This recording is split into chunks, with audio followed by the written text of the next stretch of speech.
Hey everybody. Okay, sorry for my messy look. We just got back from the gym. But I wanted to tell you or show you what I scored this weekend.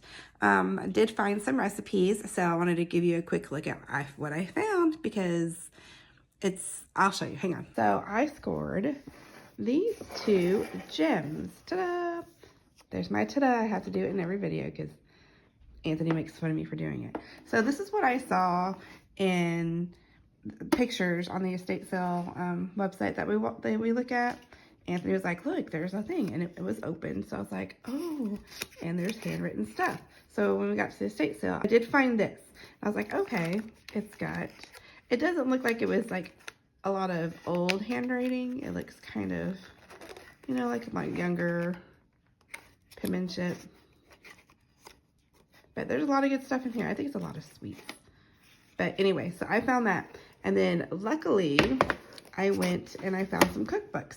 Normally, I do not look for books like this because, I mean, every home had one back in the day. And I'm sure your mom had one, your aunt, your grandma, everybody has one of these Better Homes and Garden cookbooks, right? But it was standing on the shelf, on this side. And I was like, wow, it must be used because it's got, it's got duct tape on it. I mean, it's duct tape that holds everything. So for some reason, when I took it out of the cabinet, it was sitting in with some other cookbooks. I was like, this sucker is full. Look at this. Yeah, that's not normal for a book like this. So I open it up and I've got all the stuff crammed in. Now there are a lot of clippings and such, but there are some that are not. I mean, here's this one. Anthony wants me to make this. It's hot pepper cornbread. So that doesn't have a recipe title. Don't know what it is, but I bet it's like a cookie because it's got cornflakes and it's got raisins, those kind of cornflake cookies. But I think I found this like 2 or 3 more times inside here. And again, something else that does not have a title, where I think this might be more of a coffee cake type of thing because it has brown sugar, cinnamon, and pecans, and you kind of layer it. So I think that's going to be like a coffee cake, maybe. And then some spice sauce. I don't know what you would use that for, but we can make it. Anyway, so there's a bunch of clippings, but what really caught my eye before I even opened it was the fact that, I put my pen in there, was the fact that I saw some paper like this. That's not normally in there either. So upon further inspection and looking, oh, here's another one. Wine. Ooh, wine. You guys, I need to make some wine. That's going to be fun to do. Anyway, so at the back of most of these, not that one. Not that one. Hang on.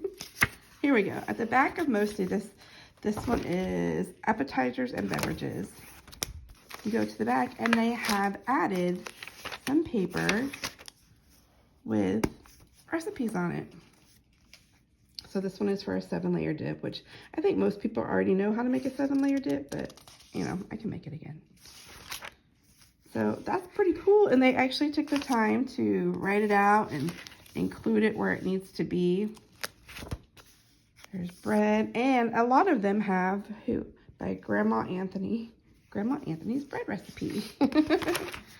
This one, they stapled it on for rolls by Denver, and I was trying to figure out if it says Denver Boys or Denver Bays.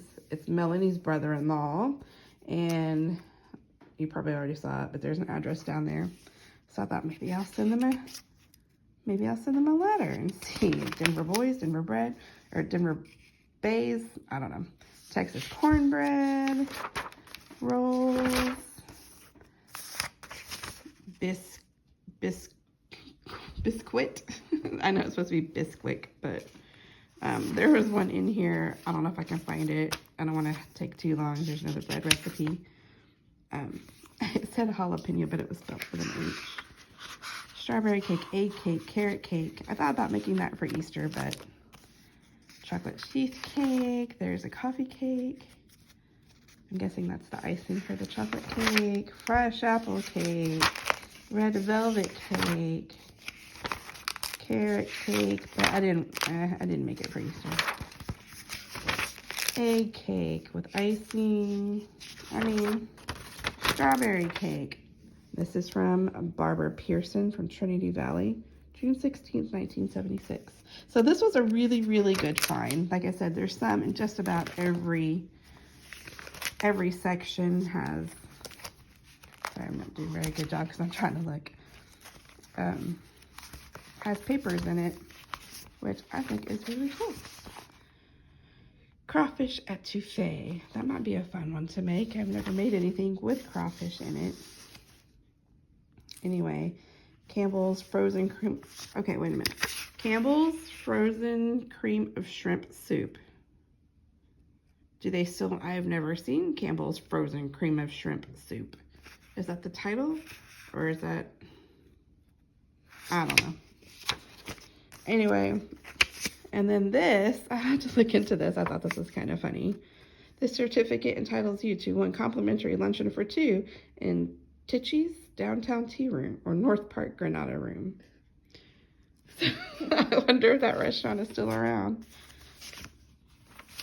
Okay, well, anyway, I just wanted to kind of flip through and show y'all that, you know, just because you see one thing of recipes doesn't mean there's not more. And I really scored a good one with this one. This book was actually less than this. So I paid $5 for this one and the book was $4. So, yeah. Quiche Lorraine. Anyway, so yeah, jalapenos was spelled with an H. I thought it was pretty funny. Jalapenos. And then there was a tunnel of fudge recipe in here somewhere. But they actually took the time to staple them or print on paper that actually fit inside the binder. I don't know if they made it like that or if they had to put the hole punches in there. Anyway, so that was that, and I hope you guys have a wonderful rest of the day, and we'll be looking for some recipes in here to make. I'm so excited. It's the little things in life that make me happy. Beer batter by Scotty. Okay, anyway, I will see you guys later. Have a great weekend and a happy Easter. All right, talk to you soon or see you later. Bye.